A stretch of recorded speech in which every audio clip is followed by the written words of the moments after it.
distinguished guests. I'm here to speak on the HHRS, and while I have heard all the speakers tell about HHRS, I'd like to say that one famous Greek scholar, Epicurus, had said, "It is not so much as our friends help that helps. It is as much important that the confidence of their help is available." So, please allow me to start my discourse, and I'll be speaking on the following headings. First is introduction. Number two is our ancient connections and links. Number three is friendship and how can we help each other. Number four is on maintaining tranquility and peace in our HHRS region. And finally, the end note. Sir, we are one of the oldest civilizations of the world, and people from far and wide, they have been coming to us, either as visitors or as warriors or as invaders, starting from the Alexander the Great. The Greeks knew about us, and so would the Babylonians, the Mesopotamians, and all other civilizations in the region, including the Egyptian civilization, the River Nile Valley civilization. So they all had a knowledge of India, and they wanted to see India. Alexander came through Mesopotamia and right up to the Indus Valley. When he returned back, his general, Seleucus Nicator, his daughter was married to our Chandragupta Maurya, and that created another link with all the land that was ruled by Alexander the Great. Now, going back into the history of the Earth's timeline, if we imagine a solid ball of land mass that was called Pangaea, from Pangaea, somehow from the west side, the continent broke away and formed North America and South America, and from the east side, the continent that broke off formed the Gondwana land, or the Gondwana as you call it, and it formed the Asian continent. And all the countries in our Southeast Asian region, including Australia, New Zealand, Indonesia, and all the other Himalayan countries. The Asian plate and the Eurasian plate, they merged together, forming the Central Asia, from where Babur came. And Babur, the grandfather of Babur was Genghis Khan. And Genghis Khan, he wanted to come to India, invade India. He was misled somehow and went into another direction. The aim was to come to India, conquer India, and thereafter we were very, very happy not to have him here, Genghis Khan. And the Babur who came here, his ancestor was Timur Lang also. So he was from a Timurid tribe and from the Genghis Khan tribe, and he established a Mughal empire in India, which had a large sway in all over the world. We had good relations with our neighbors, good relations in Persia, in Mesopotamia, in Babylon, in Egypt, in Turkey, and around the ocean rim, Indian Ocean rim, from where we used to get the mahogany, the ebony, and into the Burma for teak and other things, for rubies and diamonds there.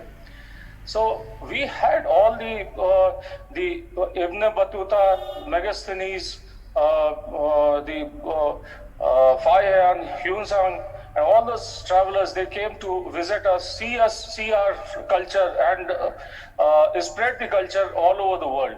So they were very impressed with India, and that fascination for India that had brought all these visitors and all these invaders to India. Some invaded us, took away the loot, some stayed back and jailed with us. We became a common community, and we flourished. So, like we have very much in common with all our neighbors, be it Burma, be it Bangladesh, be it Pakistan, be it Afghanistan, be it all the senior people have already talked about it. And let me not go again into that thing. But as Indian, we all have one thing in common, that we want the world to have peace. We want a peace for ourselves, and we want everyone to flourish. Sarve Santu Niramaya, Sarve Santu Sukhina. So that is the motto that we have been using, and we want peace. We want to live in peace. We don't want bullies around. We don't want people to twist our tail every now and then. And we don't want people to have unnecessary hegemony. So that is the thing that we are worried about. And that is one reason why we want to form a community of 54 countries who can stand together, who can stick together, because unity is strength. And we already had relations with the very well cordial relations with the world around. And it's only a matter of reviving them, rejuvenating them, and giving them a new fillip. So we can do that. And once our esteemed Prime Minister, Mr. Modi, is for it, I don't think there will be any problem in rejuvenating this link. So I'm speaking in English just because we happen to be communicating with 54 different countries. I'm more conversant with Hindi. I can talk in Hindi. I can deliver in Hindi very well. I've been in UP and out of army for last 13 years. So it's like getting back to the English thing is difficult for me. But well, I'll continue in English. So here we are as like Pangea. If you can imagine Pangea, a small ball, and we used to play games in our childhood. So,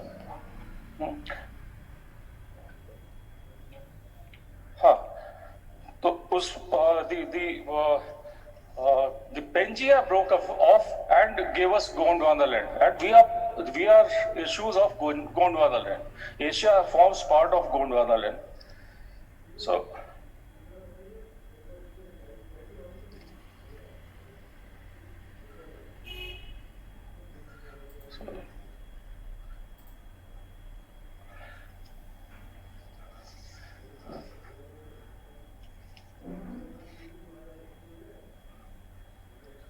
we have many similarities. I've already talked about Baba.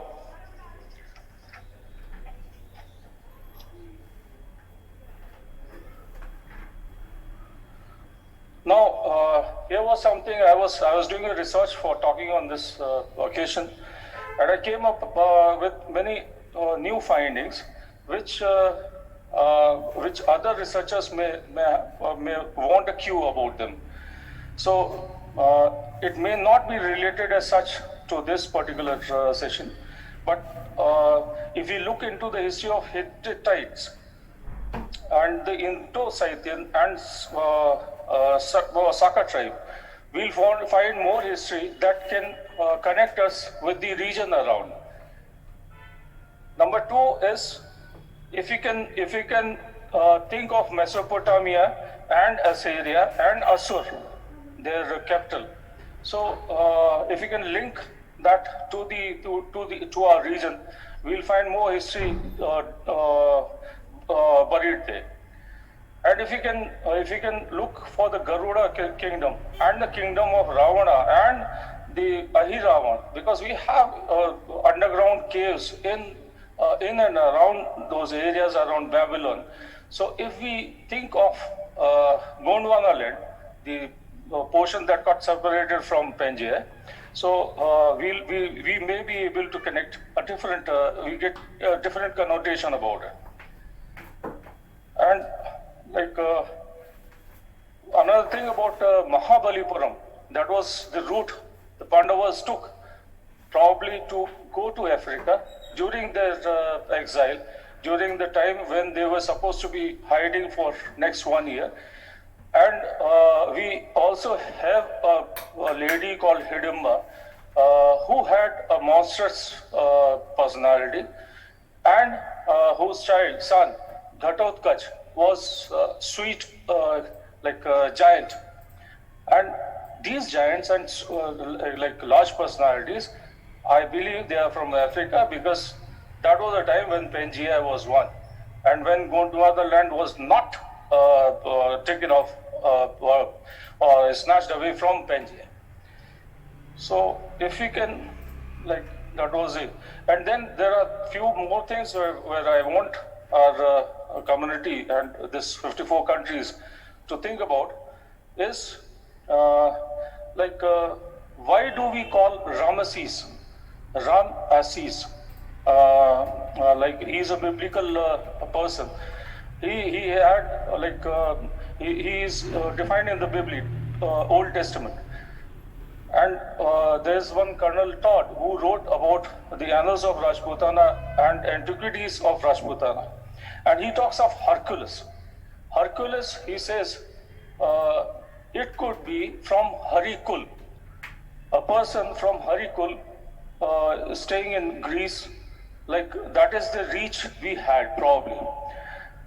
Then we also need to think about the Romanov dynasty that was prevalent in Russia.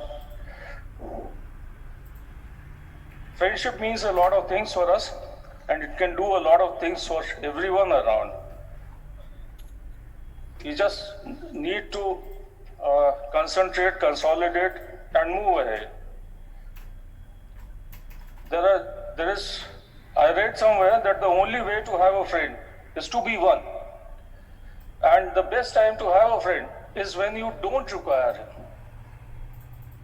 That is a time when you build up friendship. So this is a perfect time to build up friendship, because we have seen that matter of Tibet, where Chinese have annexed it forcefully, and Tibetans could not do anything. The UNO has not done anything for them, and neither any other country. China is a big bully, and it wants to have hegemony all around. It has started building artificial islands in the South China Sea, and it is not even allowing the USA ships to travel and take a course through that strait, South China Sea. In that particular condition, who really stands up against China? We don't want to stand up against China, and neither the US wants to stand up against China. So how best to deal with China? That is a group that we can work together. If we are in a group, we can have, China will think twice before hurting anyone or pinching anyone's land or problem. But we are no pushovers. India is no more a pushover. As the world would have seen recently, what happened in Ladakh. I'm finishing, sir. We are no more pushovers. China knows it, the world knows it, and all our neighbors know it. We don't require any friend. We can do it ourselves. We have lots of strength, and our economy is also booming. We have got ample strength to move forward. But it will be beneficial for us and all the rest of our neighbors if we stick together. And we were together. It's only a matter to revive and rejuvenate all the lost connections. Thank you very much. Thank you, sir. Thank you, Colonel Chauhan.